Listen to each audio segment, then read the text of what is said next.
Bonjour à tous, bonjour et bienvenue pour cette émission du 23 octobre 2023. Ça passe très vite quand je dis cette date, déjà le 23 octobre, il y a très peu de temps, on était l'été, etc. Donc rappelons-nous que dans quelques mois, dans quelques semaines, tout va être beaucoup plus vert, tout va beaucoup mieux se passer. Les ETF vont être acceptés, on va retourner au bull run, on va définitivement sortir du bear market. Et même les irrésistibles qui attendent les 20 000, les 12 000 dollars ne pourront plus rien dire très bientôt. Donc restons forts, souvenons-nous de pourquoi nous sommes arrivés sur ce marché, pour faire de l'argent. L'argent, on le fait en bear market, c'est ce qu'on a fait, mais pour réaliser nos gains, il faut rester jusqu'au bull market, il faut rester fort mentalement. Donc restons forts mentalement et continuons de nous informer tous les jours. Parenthèse fermée, on se retrouve avec la map de toutes les performances des tokens.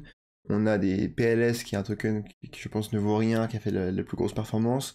En termes de tokens connus, on a VeChain, on a Chainlink qui est sorti de son range, on ira voir ça sur le graphique, mais enfin, c'était un range interminable, je pense que c'est le range le plus long que j'ai jamais vu sur un altcoin. Il avait déjà fait un peu ça avant le bull run 2021, mais donc on va voir ce qu'il en est, est-ce que c'est un fake out ou pas. ImmutableX aussi, j'ai pas eu le temps d'en acheter, c'est un projet qui m'intéresse, mais malheureusement il a déjà fait plus de 7%. Bon, ça va encore. Et on a aussi EGLD, intéressant, très intéressant, EGLD qui renaît de ses cendres. EGLD, j'ai un prix moyen d'achat à 60$. Moi, je le stake depuis, on va dire, un an, mais le staking est plutôt faible quand même. Je vais alléger mon bag dès que je reviendrai en break-even, je pense, parce que je suis inconfortable avec la somme que j'ai mise. Elle est trop grande.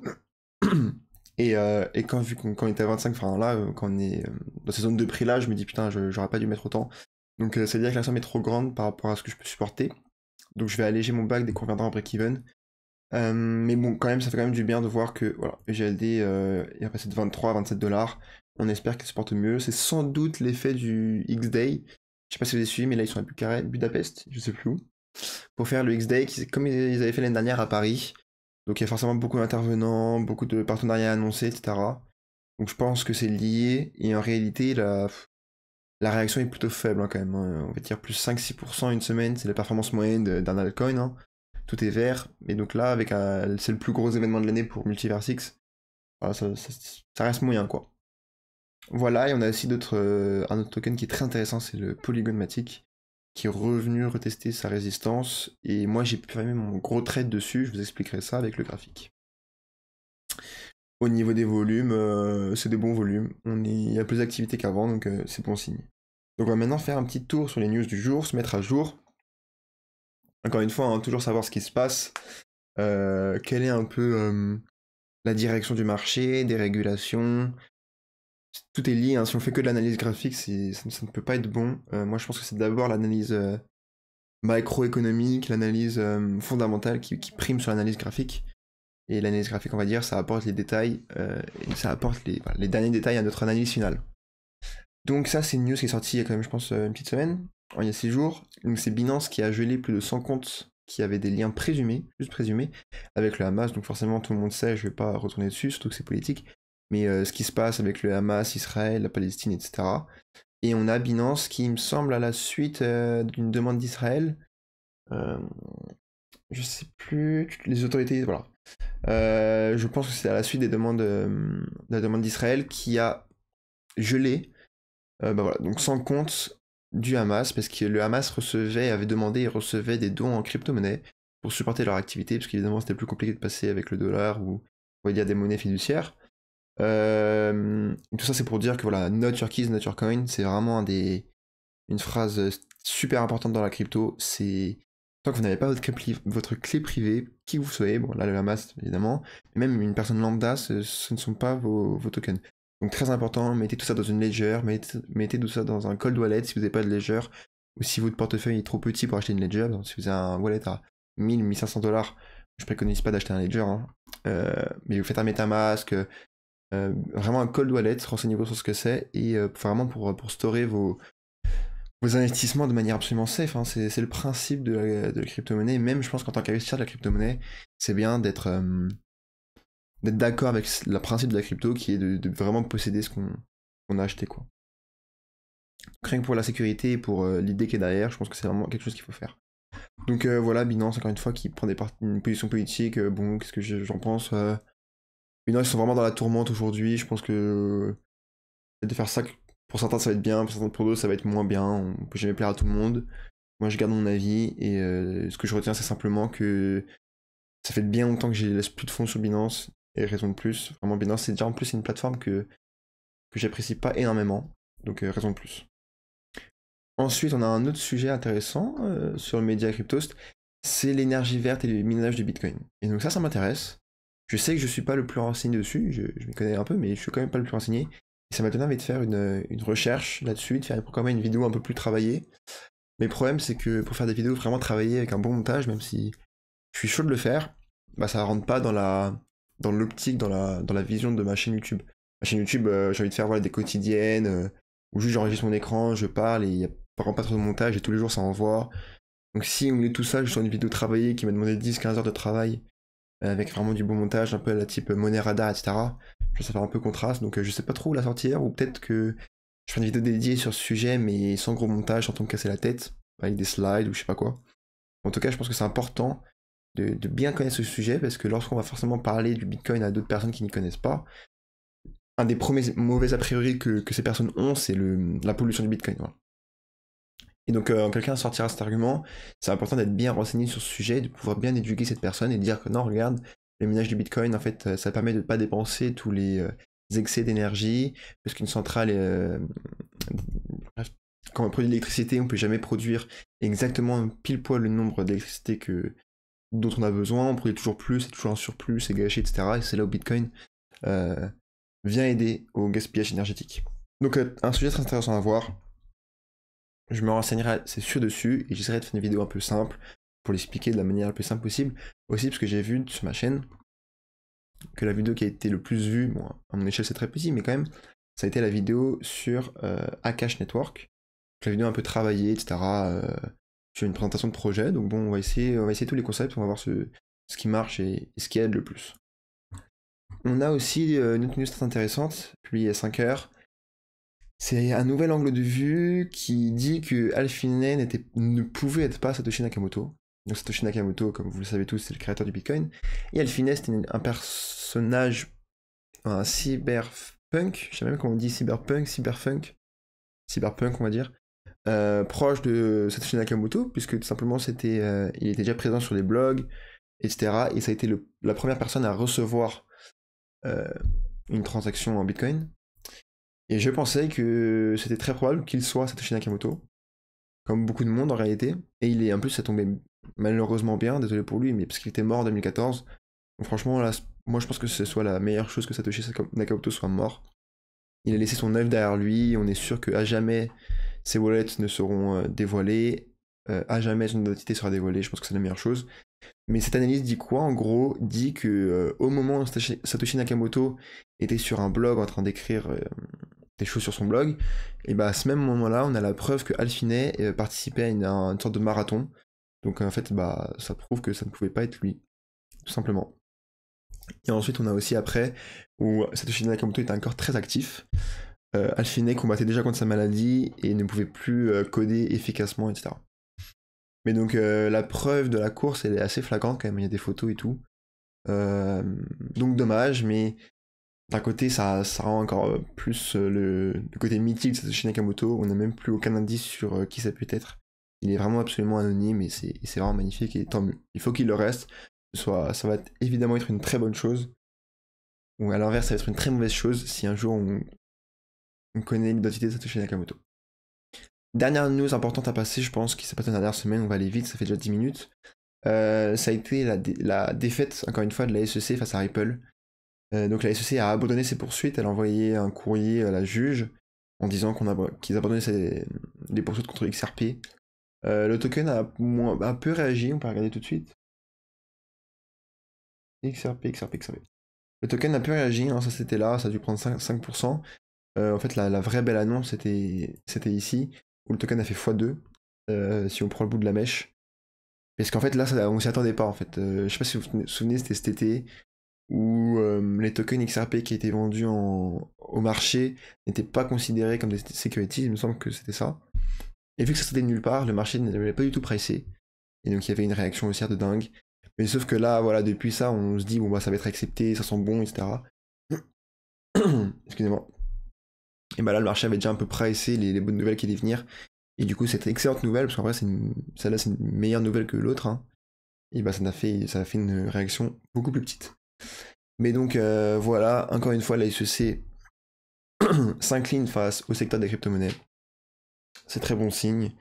Ça vient à la suite comment on dit ça, de l'audition de Gary Gensler face au congrès américain, il me semble. Je sais pas si vous avez vu, mais il s'est fait défoncer. Je pense vraiment qu'il a beaucoup de pression sur le dos, avec tous les ETF, etc.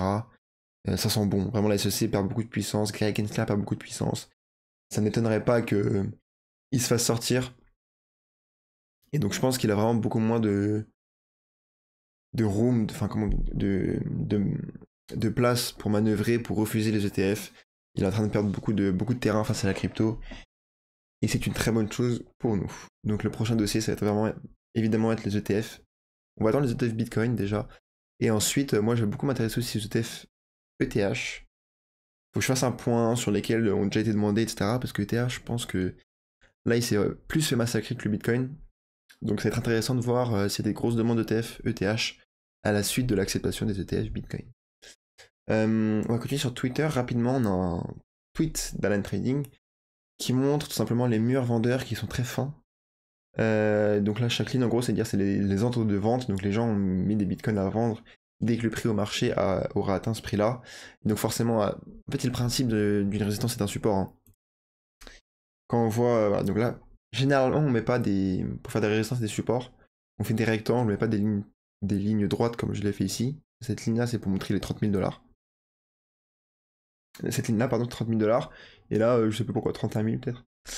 Donc on met des box, on va dire. Et bah, c'est ce qu'on voit on-chain sur ça, hein. Donc là, par exemple, là, on voit qu'il y a une résistance, donc les gens mettent des bitcoins à vendre.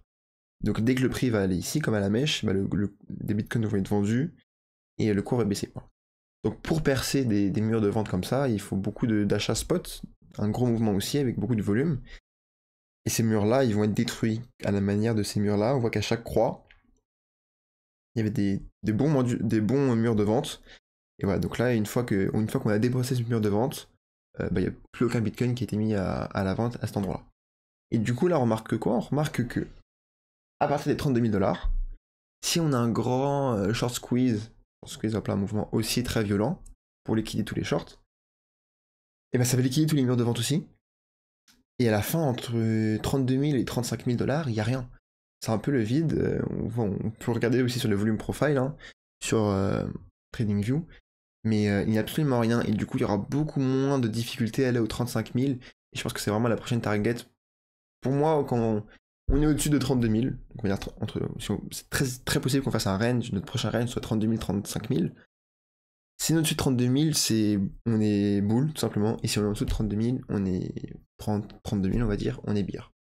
Au-dessus de 32 000, bon, on parle plus de bull run, on parle plus de bear market. On est vraiment en début de bull run, fin de phase d'accumulation, etc. Moi, c'est vraiment la limite où le mindset change. Donc voilà, très intéressant de voir ça. Évidemment, on attend les 35 000 $ avec impatience. Ensuite, on a TradingView, on va voir tout ça sur les graphiques. Donc, qu'est-ce qu'on a eu? On a eu un gros pump depuis une semaine, on va dire. On était en bas du range, sur le support, des 26 000, et d'un coup, tout ça, ça a pump. Bah là, c'était la news de Cointelegraph, vous avez tous suivi aussi, évidemment. Je sais pas où c'en est, à voir si ça a été confirmé que ce soit eux. Je crois qu'on en a trop vite arrêté de parler, parce que si c'était vraiment eux, si c'était prémédité, etc., c'est absolument honteux de faire ça, hein. C'est évidemment illégal aussi, de profiter de son influence. Donc voilà, et il y a des choses à dire sur tout, punaise, mais sur la news de l'ETF Spot Bitcoin, on peut dire qu'on a eu une idée de comment le marché réagirait si un ETF était accepté. Ou alors on peut dire que le marché va commencer à presser, et c'est ce qu'il est en train de faire. Ça va faire un pump and dump, c'était une fake news. Mais pourquoi ça monte? Bah, on peut se dire tout simplement parce que c'est le marché qui price la réaction face à l'acceptation de l'ETF spot de BlackRock. Donc le marché, tu vois, t'as compris, donc le marché va monter, les gens vont acheter, parce qu'ils vont se dire putain, l'ETF spot de BlackRock va être accepté, vas-y, faut acheter maintenant. Donc vu que maintenant, si le marché price ça, et bah au moment où la news va tomber, bah ça va être un sell the news. Donc ça, dommage, mauvais signe. Moi je suis plus partisan, je préférerais qu'une fois que la news tombe, on ait vraiment une bougie incroyable, et on pump. Mais si le marché price avant, et bah c'est de plus en plus probable que ce soit un sell the news. Voilà pour Bitcoin. Bref, du coup, là, on est monté très haut. Là, on est venu se faire rejeter pile poil sur la ligne que j'ai tracée avant. Donc, c'est vraiment au dollar près. On est en train de se faire rejeter. On a un RSI daily qui est très haut, en 80. Donc, vraiment, c'est vraiment pas du tout improbable qu'on vienne faire un pullback ici et ensuite qu'on range comme ça, en attendant des news sur les ETF, ou même jusqu'au halving, hein, c'est qu'on continue à range, quoi. Parce que là, un RSI qui est aussi haut, ça va forcément redigérer. Et je pense que la zone des 30 000 dollars, venir la retester en tant que support, c'est pas trop délirant. Ce qui est bien aussi, on est passé au-dessus de toutes les moyennes mobiles, ça va faire office de support, et petit à petit, comme ça, elles vont continuer à monter, monter, et ça va venir supporter, encore une fois, la zone des 30 000, 31 000 dollars. Voilà pour le Bitcoin, rien de neuf sous le soleil, on va pas tergiverser beaucoup plus. Le pétrole, le dollar, j'ai regardé avant, rien de trop fou. La Bitcoin dominante, c'est très intéressant, parce qu'on y est au plus haut, depuis je sais même pas quand. Ouais, donc on est au plus haut, on était au point où pendant le dernier bull run, il y a eu une énorme all season, où le Bitcoin dominance ne faisait que dégringoler. Donc là on est au plus haut depuis, on va dire depuis tout le bear market. Donc c'est très bizarre, on va dire, parce que... Non, le fait qu'on soit haut soit normal, c'est normal, parce que la liquidité au début de bull run elle va sur le Bitcoin. C'est déjà 20 minutes, putain, faut que j'aille plus vite. Donc, de manière concise. Ce qui est bizarre, c'est que ça monte alors qu'on a vu qu'il y a eu des très grandes perfs comme Matic qui a énormément pumpé, comme le Link qui a énormément pumpé. On a des altcoins qui ont fait de la grosse performance, mais tout de même, la Bitcoin dominance monte. Le Bitcoin continue de monter. C'est-à-dire quoi? C'est-à-dire qu'il y a de l'afflux de liquidité dans le marché et dans toutes les valeurs en fait. C'est très bon signe. Ça faisait longtemps qu'on n'avait pas eu de la liquidité qui arrivait. Et donc là, le fait que la Bitcoin dominance monte en même temps que certains altcoins, ça prouve bien qu'il y a un afflux de liquide dans le marché des cryptos, et c'est très bon signe. Donc voilà, donc Chainlink, on a tout pété, on va se mettre en weekly, je pense, ce sera plus pertinent. Pour vous rendre... Donc là on est en weekly, donc c'est vraiment long, hein. Pour que vous vous rendiez compte, ça fait depuis combien de temps que ça dure depuis le Terra Luna, il me semble, depuis début mai 2022. C'est super long, 1 an et demi. Et là on est enfin sorti de ce range interminable, on viendra retest peut-être ou peut-être pas. J'ai vendu une partie, RSI à 70 en weekly, plus RSI à 80 en daily, j'ai vendu 1500 dollars. Et j'ai mis un ordre d'achat ici, de 1000 dollars, on verra. Donc c'est pas une majeure partie de mon bag, hein, mais j'ai pas envie de jouer. Le seul moment où ça pète, j'ai pas envie de prendre trop de risques. Donc voilà, on va essayer d'optimiser légèrement tout ça. Et Matic, dernière précision sur mes derniers mouvements. J'ai, entre guillemets, gagné 3000 dollars. Même si c'est pas gagné, en fait, je me suis empêché d'avoir perdu 3000 dollars. Parce que j'avais mis un trade ici, un long, terrible. Je vous le dis, moi je partage toutes mes erreurs. Le but c'est ça, c'est de faire des erreurs et d'apprendre simplement. Donc ça, c'en était clairement une. J'ai mis un long ici. Est-ce qu'on est arrivé sur support, etc. Donc j'ai fait un trade sur marge. J'expliquerai le concept, pas maintenant parce qu'il est trop tard, mais voilà, un trade sur marge. Du coup, j'ai dû mettre un peu de collatéral pour viser simplement la partie haute. Sauf que évidemment, le moment où je fais ça, et ben on va à la cave et on range en dessous de là où je suis rentré en fait. Et ça m'a fait très mal parce que à partir du moment où je suis rentré jusqu'au bas, ça fait moins 20%. Et donc en PNL non réalisé, donc en floating PNL quoi, j'étais à j'étais à moins 3300 dollars. Donc si je clôturais ma position, à tout ce moment-là, j'étais à moins de 3000 dollars. Donc ça fait super mal. Et là, j'ai mis un ordre de vente ici au break-even. Et bah, donc il s'est fait fill juste ici, donc ça fait super plaisir. Et avec les frais, vu que les funding rates étaient en négatif, parce que tout le monde sortait, donc ça baissait, je n'ai perdu que 40 dollars de frais alors que la position était grosse et que le trade il est ouvert depuis très longtemps, il est ouvert depuis 2 mois. Donc content, ça fait une épine dans le pied en moins. Franchement, ça me prenait la tête. Là, j'ai un peu de liquidité, 3000 dollars, ça fait toujours plaisir. Et le deuxième gros trade, ma première erreur, hein, comme celle-ci, c'était sur ETH, où j'ai fait la même chose avec les 2000 dollars. Donc j'ai rajouté un trade plus bas, donc je pense que le prix moyen de mon trade, je suis un break-even autour des, on va dire, 1900, 1850. Et comme je disais, ETH, il est vraiment en retard. Donc voilà. Mais j'ai les collatérales, on va dire, j'ai largement le collatéral pour supporter ce trade. Là, pour que je sois liquidé avec le collatéral que j'ai mis, il m'en reste encore en dehors de la plateforme, mais il faudrait que ETH aille à 1100 dollars. Donc franchement, il y a encore un peu de chemin à faire avant qu'il arrive à ce niveau-là. Donc je suis rassuré. Et je pense que je vais recharger avec la liquidité que j'ai récupérée de mon trade du coup. Sur Tao, Bitensor ou Matic. Matic j'aime vraiment bien. Après là si on se fait rejeter par la résistance, c'est tellement intéressant. C'est tellement intéressant en fait, excusez-moi, l'analyse graphique c'est fou. C'est fou, je trouve ça fou. Là c'est clairement une accumulation de week-off, on voit. Euh, Silent Climax, Automatic Rally, Secondary Test, hop là. On vient retester ça, le support qui nous supporte, la résistance qui résiste, enfin c'est... Alors que ces zones-là, je les ai tracées il y a 3 mois, quoi, vous voyez. Et donc là, on se fait rejeter. La target, c'est revenir là, et moi j'aimerais bien, comme ça aurait été vraiment parfait pour moi. J'aurais clôturé mon trade ici en break-even, on revient ici tout en bas du range pour recharger, et peut-être que je vais refaire une erreur, mais je vais relancer un trade encore une fois ici, pour targeter le haut du range, pourquoi pas. On voit que c'est un gros support, il a très bien résisté, et imaginons qu'on arrive à faire un trade comme ça. Peut-être que je ferai un meilleur risk management, mais why not? 13% c'est beaucoup, hein. Si on a une position, on va dire, à 10 000 $, donc on met 1000 $ le x10 par exemple. C'est risqué, ne le faites pas, je vous déconseille de le faire. Bah ça fait 1300 de PNL, donc c'est très puissant. Donc voilà un peu pour le tour des crypto-monnaies, les analyses de quelques altcoins. On est dans une période très intéressante, je vais conclure là-dessus. Quel marché de fou, quel marché passionnant. Ça nous fait apprendre la finance, c'est le marché le plus volatile qui existe derrière l'énergie, mais voilà. C'est vraiment une technologie qui, je pense, va changer le futur. Et le fait que tout ça soit lié, c'est vraiment passionnant. Donc très intéressant, c'est pour ça que moi je crée ma chaîne YouTube, je vais en parler tous les jours, je vais en apprendre tous les jours, je vais suivre ça. C'est vraiment extrêmement intéressant. Donc merci d'avoir suivi cette vidéo. Encore une fois, je ne sais pas s'il reste des gens à ce moment-là. S'il reste des gens, mettez un like, comme ça je saurai qu'il reste, ça fait toujours très plaisir. Puisque, comme d'habitude, j'en ai tellement peu que tous ceux que je les vois, ils me font vraiment très plaisir. Et n'hésitez pas à vous abonner aussi. On va commencer abonné par abonné, on vise les 10 abonnés, les 50, les 100. Et on va monter tout ça tranquillement. Et on va devenir riche pour le prochain bull run, on l'espère. Et je vous dis très bonne fin de journée.